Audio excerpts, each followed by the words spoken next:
Hey, welcome back today for this episode of Discipleship 101. Pastor Eric here, and I'm with two good friends of mine, Pastor Galen Holcomb and Pastor Mike Berry.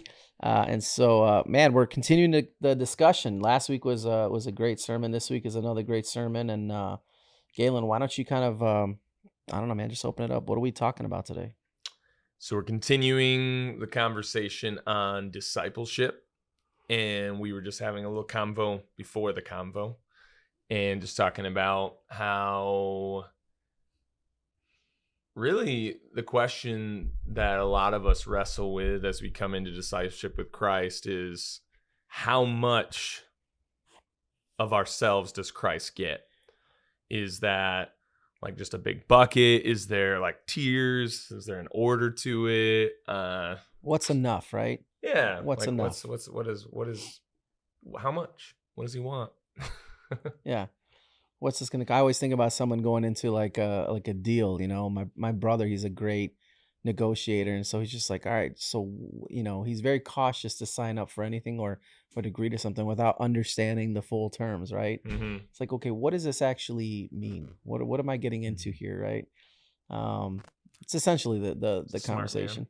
I think when you first come to know Jesus, right, and you get this like really awesome relationship, everything's new, kind of like a relationship you would have maybe when you're finding your wife. Like everything's exciting, everything's new, but you're not thinking about what it's going to look like to live with that person. You're not thinking about that, right? What it's going to cost. That's a good example. You know what I mean? Yeah. I mean, I don't know, Mike, it wasn't that long ago, but I mean, what was the difference of being a single guy and then being married? What was one of those things that like... Yeah, 30 years. Boy, you think you're more together than you find out. Your spouse points out a lot of blind spots, right? No, I think there's a lot of illustrations with marriage in it.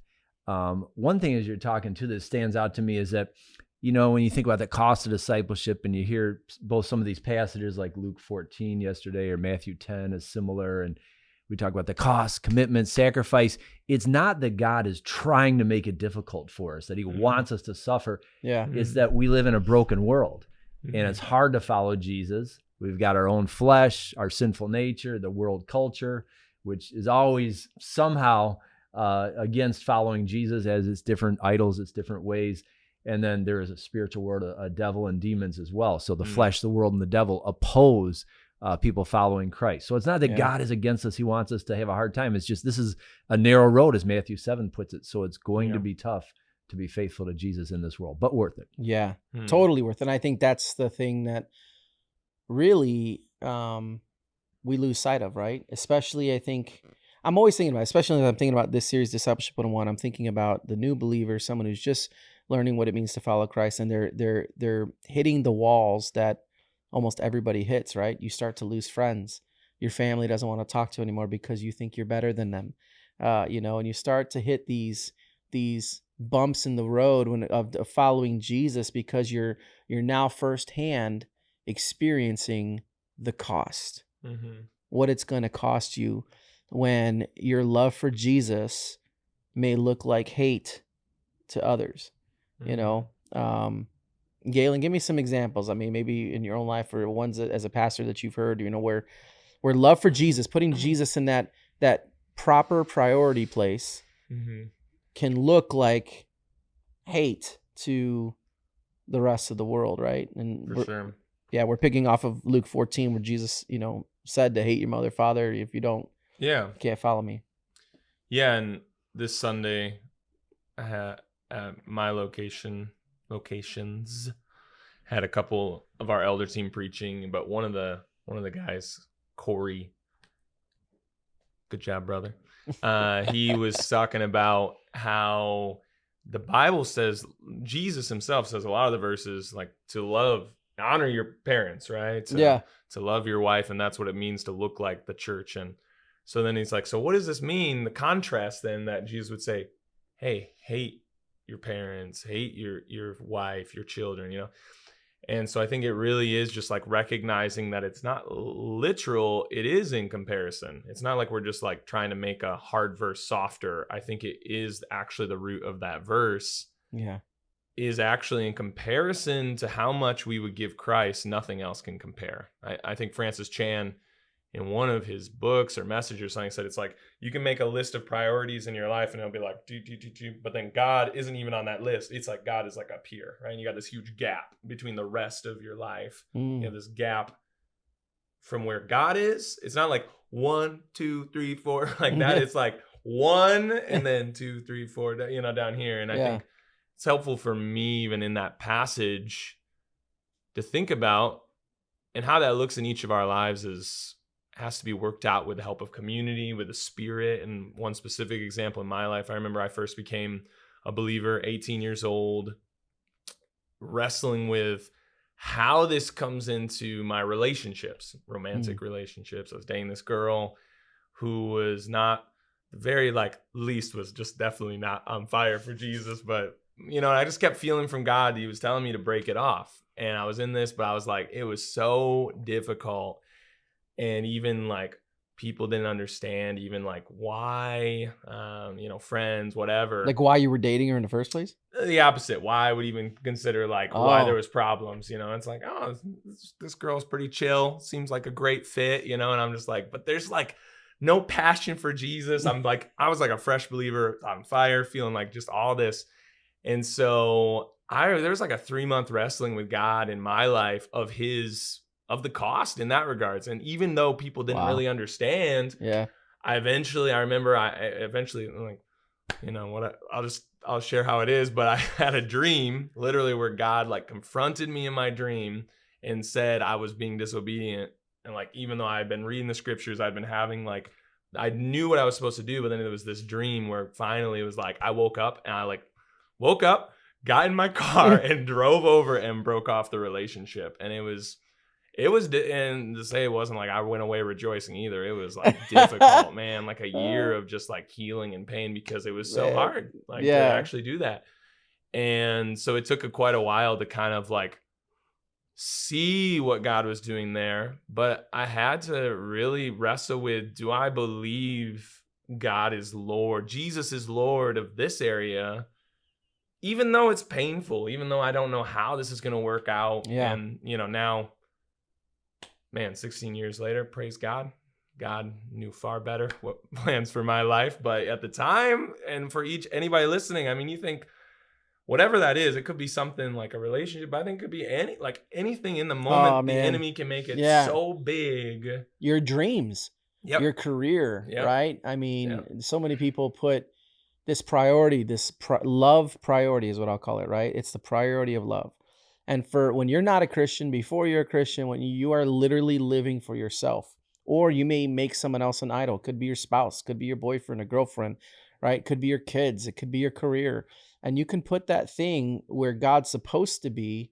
You can put other things or other people, right? And man, when you come to know Jesus, you are literally taking that thing down from where you put it, and you're elevating Jesus to that place where he sits alone.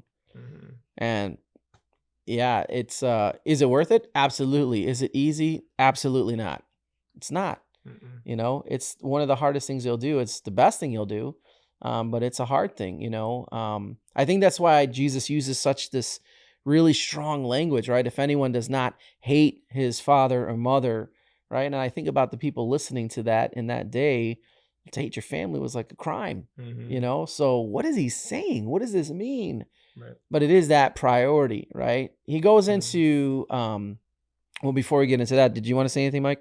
Yeah, it's a shocking language, but Jesus clearly chooses to use shocking language sometimes. And, the Bible is literal, it's literally true, but there's sometimes it seems like he's using figures of speech. That one pretty clearly, because we're supposed to love people, but as you mentioned, that love for your parents and family members should be in comparison like hate. You think of the passage where Jesus says, Mark 9, if anything causes you to sin, cut your hand off or, gouge your eye out if it causes you to sin, which clearly is a figure of speech. I lost this finger. There you go. Yeah, we appreciate you that retreat. I'm glad I missed that retreat. But that was my bold step. Yeah, exactly. Yeah. Wait. So Jesus is not afraid to use shocking language, or things that, forgive people 70 times 7. It's obviously a figure of speech, meaning ongoing. So I think that helps with the hatred language. It's literal, but he's shocking, trying to get their attention. Yeah. But yeah, it's for sure. Part of it I think too is just trust. I remember when I came to Christ, and I've held on to this image a lot. The idea of sitting like at the control of my life, like if you're in the driver's seat or around a table where you're the head person. Am I willing to get up and let Jesus sit down there? Which might sound a little corny, but in reality, that's part of the Christian So you life. wanted Saying, Jesus to I'll take let the him wheel. be, yeah, that type of thing. God is my pilot, I'm the co-pilot. You get the idea. But really, when you think about it, if you understand some of how big God is, and none of us understand all, but if you have a sense, this is where worship helps so much, right? The immensity of the God who created everything, sustains everything, holds everything together.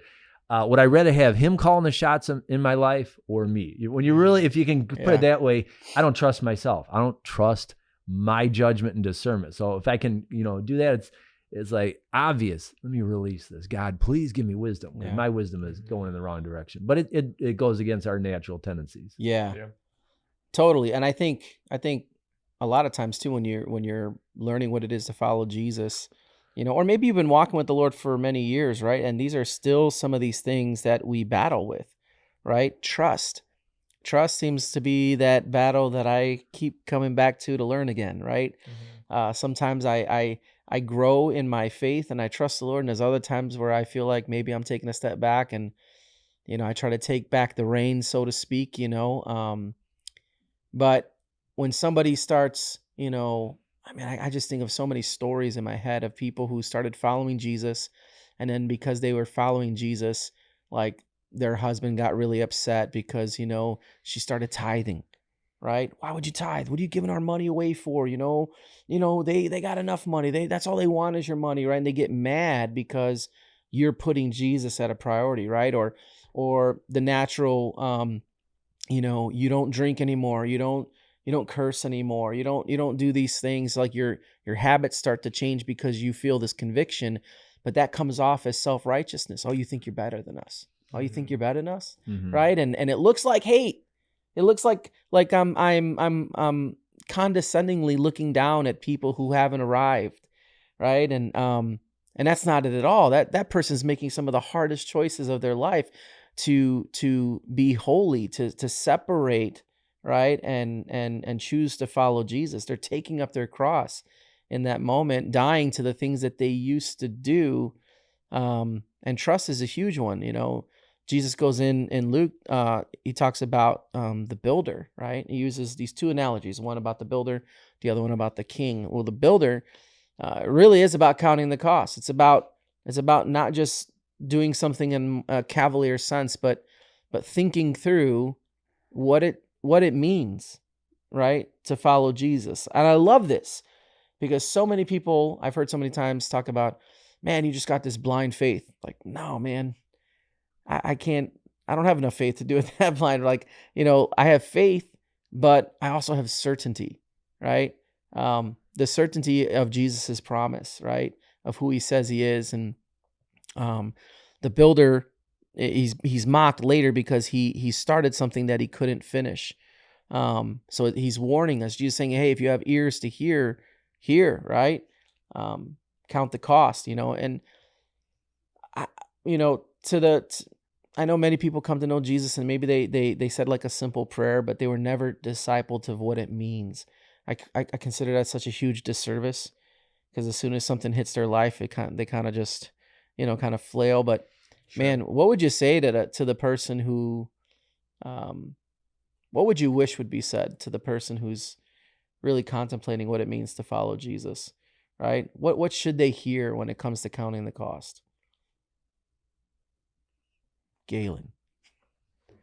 That deep thought right there. I like it. We've already said some of the things, but it's not easy. I think that's the lie that we believe, is if it's difficult, then it must not be from God. So following Jesus is not easy, but I guess I'll say, maybe I'll say it this way. It's difficult in some ways, but easy in some ways, right? So like you'll face more conflict in your family, more conflict with your friends. But then internally, you may find it a lot easier than the struggle with your shame and your guilt and really your identity, because those things, kind of what you were saying with your example, they start to fall into place. And that's what I think Jesus means when he says my burden is light, right? It is a work. Like when you take a yoke on you, it's still a work, but it's light because it's the way you were meant to be. So I think, you know, discipleship is a lot to do, like discipleship in the very word means you're being trained by someone. So maybe that's also a correction for us as leaders, is we disciple people by how we communicate and tell people what it's like. So if we're communicating to people, it's, hey, just come up, show up on Sunday, and that's like all you do. And you know, we're responsible to Christ, all of us, but then also leaders are held higher, you know, because of that. And so we're telling people too, hey, like that's good enough, you know. And so maybe on us, even a rebuke of, hey, we should be calling people to a higher standard and thinking more, how does this integrate into your whole life? And one word, maybe I'll just say this, that was coming to mind as you were talking, was just surrender. And I think that's a key to discipleship that we have to emphasize again and again, because it's not works. It's not you do all these things. Right. It's you hold your hands open. And I think that's the key that sometimes the lie that we also buy into and that we're taught is like, oh, just give God, you know, like this little area. But what you're talking about is where Jesus starts to filter into every area of your life, and it starts to like cause ripples, problems that's in the home, right? I mean, your home is the place where you experience the most peace and rest, right? It's supposed to be a safe place. But when the people in that room or in your house feel the tension because they no longer sit at that priority level that they used to, yeesh. You know, sorry, I'm talking a lot. Good stuff. Mike's a good listener. I got a good He's a good example. listener. I'm a small group guy. I like discussion. Life group. You know, I think of my wife as we originally moved to Chicago for school, and then as we prayed and really saw into God, had people speak into our lives, we felt like God was telling us to stay. But for her family, that was not the ideal option, we'll say, put it that way. They didn't understand. Thought it was, why weren't we moving back near them? Why weren't we involved in their lives? They thought, you know, even things like, literally, like some of her family would say, like, you hate us. They said like those words to her, or you hate your nieces, your nephews, because you're not like valuing us enough, you know. So I just think of her like that season as we first stepped in, and it's cooled down a little bit as far as like that like directness, because it's like, what more are you gonna do? It's like, you know, now. Yeah. But at first, that first year, 2 years, when we were following God's will in this path for our lives, for her it was like very much a tension point. But I just saw her walking in graciousness, and I was the one that was always like, just don't talk to him anymore then, you know. But she's like, no, I'm gonna love them. I'm gonna show them that like I still love them, but I'm not gonna you know, compromise what it means to follow Jesus. Yeah. And that means looking like hate, you know, literally in her family. So good job, Brooke. Good Love stuff. it. Good stuff. Yeah, discipleship is not a ticket to heaven. It's an invitation into a life. You're also not just supporting the church organization. Yeah. I feel like a lot of people have grown up with the idea that the church is this institution and you should help out. I've had people say that I can help out a little bit. I say, this is your life. Like, obviously, if you get married, you don't say to your spouse, let me know if you need me to stop by and do anything. Or if we have kids, let me know if I can help out. It's, you know, this is your life. Right. You know, with Jesus, you're not just, you know, hey, let me know, I'll chip in here or there. But that's the way it can come across. A ticket to heaven, and will you help us with something at the church? It's a life. Going back to the builder idea in Luke 14, count the cost, count the benefit too. So to build a building, there's a big benefit. Obviously, they were going to, you know, if you build a building, you're either going to make money or you're going to live in it, something. So it takes a lot of work, but you could own something great. Yeah. So I think in my life, you know, those guys when they're young that are like super talented, they lead things, everyone wants to follow them, or they're, you know, great athletes, great musicians. super smart. That wasn't me. I was not that guy. So I honestly, Surprising. I was content with a very small shocked. life. And I was, when I was a teenager, I was like, I just want to get season tickets to the Cubs. I grew up in the suburbs and just sit in the Ooh. bleachers and drink with my friends. I was like, that was like the extent of my vision when I was a That teenager. was it, huh? Right. So the Lord calls us to do something big with our lives. Let go of little dreams. And for some people, it feels like big dreams. I wanna agree run with that this. statement. The Cubs are a little dream. Yeah, Very yeah. I little. changed. I moved to the Southwest side. But, you know, you have little dreams, things that seem so much fun when you're maybe a teenager or whatever. And, you know, again, it might be things that in the world are real respectable, like the job, the career, something you're talking about. But to give that up and say, I'm going to pursue the Lord. And maybe you'll have that career, but I'm going to do whatever Jesus wants and so forth. He gives you that dream if you picture that like the building. I'm going to build this life. I'm going to do something great. Part of doing something great is becoming a follower of Christ, building on the inside. I'm going to be a certain type of person that doesn't just attend church. I want to be a man of God, even if other people don't get it or I'm in the minority. It's hard to be in the minority. I came to Christ at a secular college. So you're kind of weird if you're following Christ. And it's a little lonely. You were that guy. Yeah, there was a small group of Christians, right? So, I mean, we would go bowling like every Friday night because everyone else was out drinking and doing things that, you know, we shouldn't do. So I got pretty good at bowling. Not too good, but, you know, it was like, I'm determined I need to hang with these people because I can't be this way. I could see you as a bowler. Yeah. Did you have your own shoes? My wife said, you look like, no, I'm kidding. You look like an athlete. You look like a bowler. No, she didn't. That's a good joke.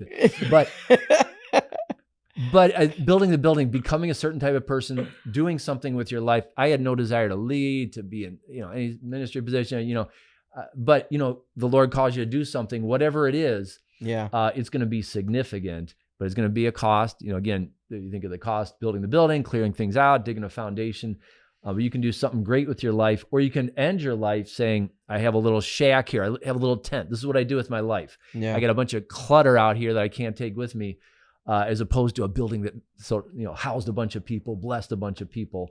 So what are you going to do with your life? Yeah. Well, even in that example, what if, I mean, because Jesus in that passage talks about like, what if you stop like halfway, right? Isn't that what he's kind of saying? Yeah, he's like, you can't finish. Like You build this, it. like, You run out of material. like, you know, you go drive around Chicago, you see like buildings that are like all broken down, windows spray painted all over, you know, you're like, is that what you're like finished? And you're like, well, I tried, you know, Yeah. I mean, It was going to be great. I had a great start, but You know? I think there is something to the life. That word resonated with me. What you're saying, it's like, it's not like a task you go and work on Saturdays on your free time. It is your whole life, and only that building is going to be built if your whole life is given. Yeah, absolutely. Jesus goes into this next analogy of a king who has 10,000, and he needs to sit there and decide if with 10,000 he can take those coming against him with 20,000. And he says, and when he realizes that he can't, wouldn't he go out and send someone to make delegations of peace, right? It's the idea of surrender, which we were talking about earlier. Mm-hmm. This idea of sacrifice, you know, and that it will cost you. Yes, there's amazing things, right? And I think what you said, Galen, is so true. You may be feeling the tension between your spouse or between your family members, even your friends, your coworkers. But on the inside, what's happening is that you are being made into the person that God designed you and wanted you to be, right? Which means there's a restoration that's happening where it may seem chaotic on the outside, but on the inside, God talks about a peace that surpasses all understanding, right? I know I've experienced that in my own life. When, man, it just looks like a tornado out there right now. Everything's going crazy, but there's something inside that says, Eric, I'm here. It's okay. I'm with you. I'm not leaving you, right? And this is the direction I want you to go.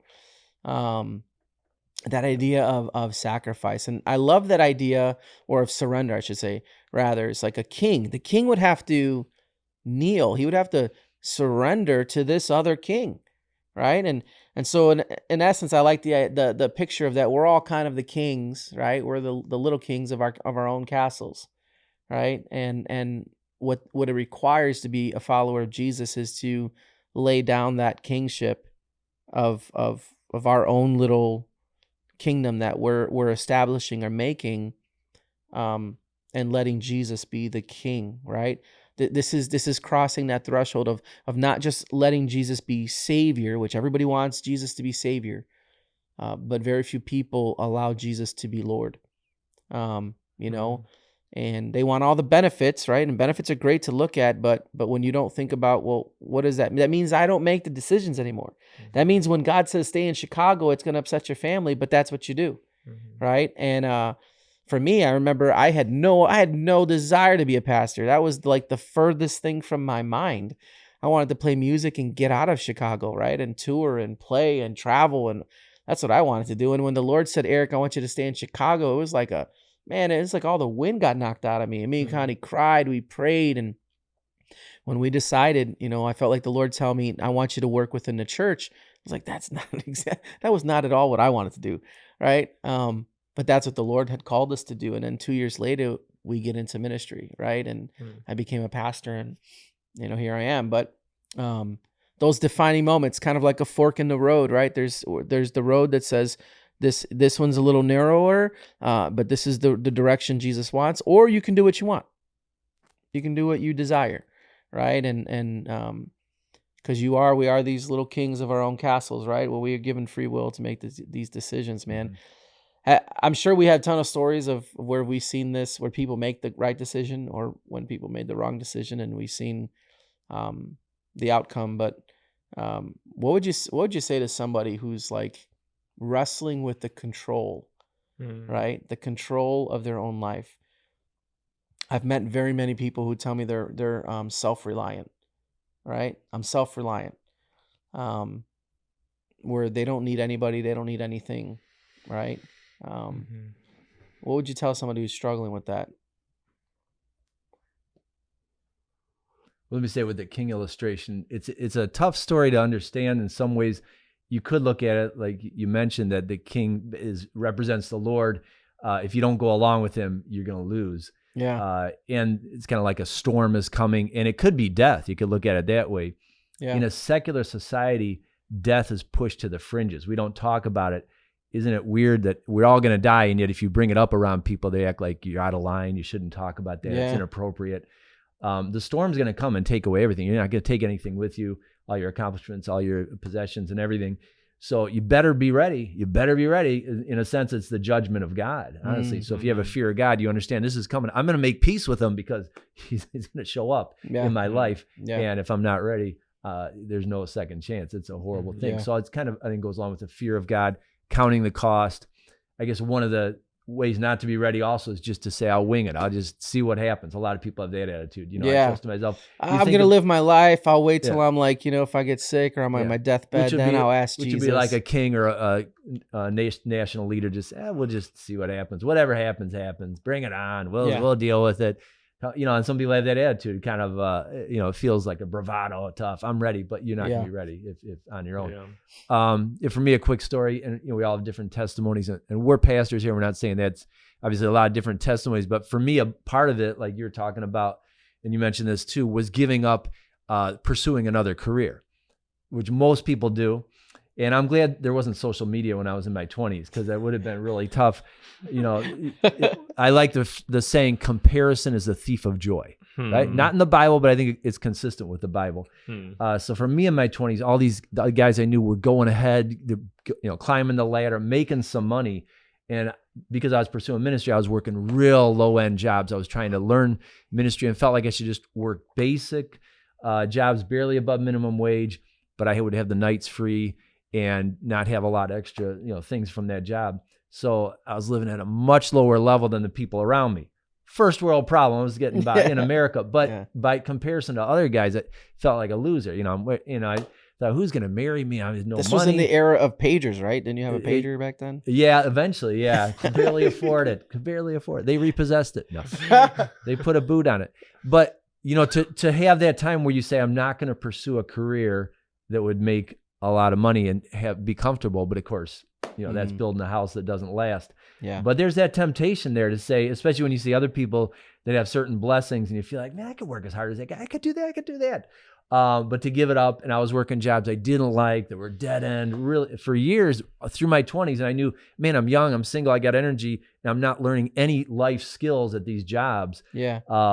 But I was learning about ministry, and I said, I believe it's what I'm supposed to do. And that turned out to be the right path for me. Yeah. And the door opened up, and I'm glad I did it. Yeah. But those are some tough times. I think I thought of the passage of David being a shepherd in the wilderness, learning to fight animals. When would he need that? But he did it. And he was ready when the time came for him to be in another place. Yeah. That's good. Yeah. I think, some people, I heard a pastor once say that was mentoring me that, sometimes people need to go through a painful moment for God to be able to get to them. Like that's I think it was like 3, I can't remember, but like death, transition of like a job or a breaking of a relationship can be the open door for God's Spirit to come in. And so sometimes when you are so self-reliant, sometimes I just as a pastor, I'm just kind of like, well, man, I'll just wait and see what happens when I'm gonna step back. Could you stand about 10 feet away right, from me? Like, because sometimes we need to be humbled and broken, and sometimes that's the only step. I see that sometimes I just think I can't argue you out of your self-reliance. And if you're struggling with I think that's a good spot to be, where you're like asking the questions, right? But if you're like hard, like, nah, I'm good, then you are going to run it. No one is immune from the pains of life. Yeah. You may be in a season where you can get by for a moment, but when that moment comes of something crashing, or maybe it is you got the pager and the car, or whatever it was that Mike was pursuing. Got the big old brick cell phone. The monthly CTA pass. I was just glad to get that. Get into the Cubs, the monthly thing. Yeah. Eventually you find out that that's not even as great as it was, as you want it. And so like the Bible says and Jesus says none of these things will fulfill. So I rest on that truth. Like I know it's going to be empty for you. You're chasing like comparison. Yeah. That is the key. So often it's like who you compare yourself to is where you find your identity, and then eventually that gets bankrupt.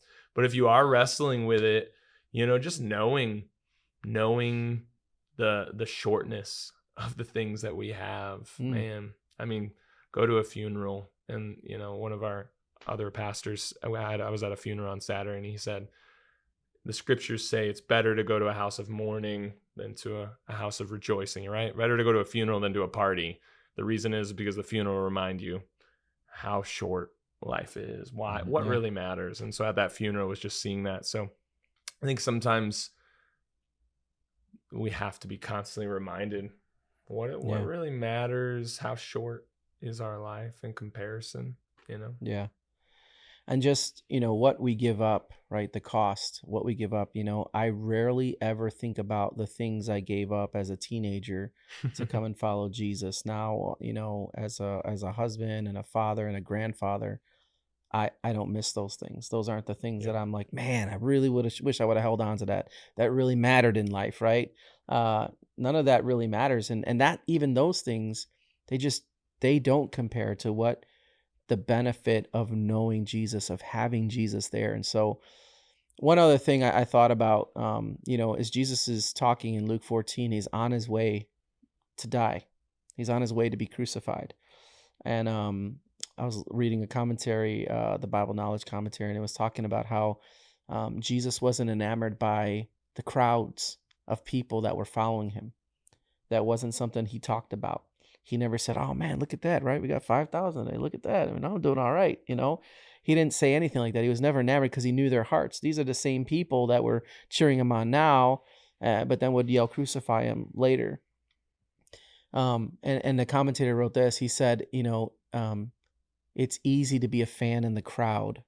It's harder to pick up your cross and follow Jesus. Mm-hmm. And that's what Jesus is getting to. There's tons of fans, people who like the idea of Jesus and relationship with Jesus or Christianity, but where you cross the threshold, where you cross the line, for the best decision of your life is when you choose not to be 99.9% obedient to Jesus. and the way I tell my people is, 99.9% obedience is 100% disobedience. And, he doesn't want just part of us. He wants all of us, every part of us. The cost is everything, and it's worth it. It is completely worth it. Not easy, right? Not easy. You have to make hard decisions. You have to lead in seasons where there is no happy, joy feelings, right? I mean, like you said, after that relationship, a year went by, right? But now where you're at today, I doubt you're pondering about those days, because the Lord is faithful. He's faithful to complete the work that he started. And so that's the great thing. So, man, if you're listening to this, you're listening to this podcast as we're continuing in this conversation about Discipleship 101, what it means to be a genuine, authentic follower of Jesus. It's not easy. It's hard. No, Jesus never made a claim that it would be easy. In fact, he said suffering was one of the job descriptions, right? That it's going to happen. But he did say it would be worth it. It is absolutely worth it for the legacy that you will leave, generations that come after you who would grow up to know who Jesus is because of the decisions that you're making today. And so take it from these guys and their encouragement as we open up the word, we listen to the words of Jesus, and stay tuned. If this is something that's helped you, it might help somebody else. So please like it, share it. And let's get it out to those who'd love to join the discussion with these really smart fellows here, who know everything. All the hard questions go to them. But join us next time for the next episode of Discipleship 101.